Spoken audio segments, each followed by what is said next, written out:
Welcome to Man Does Tech, where I solve the problems you didn't even know you had. In this video, I will explain how to file tax returns using e-filing.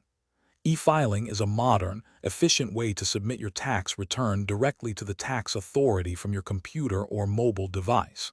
It significantly reduces paperwork and helps minimize errors, ensuring your information is processed accurately. Plus, you often receive your refund much faster, sometimes in as little as 3 weeks, compared to traditional paper filing methods. It's a secure and straightforward process for millions of taxpayers. Before you begin e-filing, it's crucial to gather all necessary documents.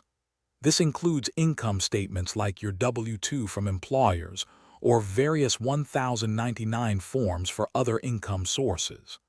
Don't forget records for any deductions or credits you plan to claim, such as receipts for charitable donations or medical expenses. Having your Social Security number and your prior year's adjusted gross income readily available will also streamline the process significantly. The e-filing process typically involves a few key steps. First, select a reputable e-filing software or utilize the free options provided by the tax authority for eligible taxpayers. Next, carefully enter all your personal information and income details from your collected documents. The software will guide you through inputting any deductions or credits you qualify for, automatically calculating your tax liability or potential refund. This ensures precision and helps you maximize your return.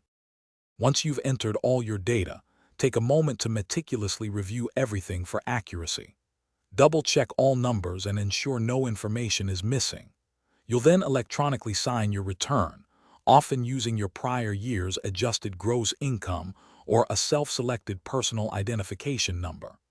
After submission, you will receive an acceptance confirmation from the tax authority, typically within 24 to 48 hours, signifying your return was successfully filed. Thanks for watching. If you found this helpful, don't forget to like and subscribe.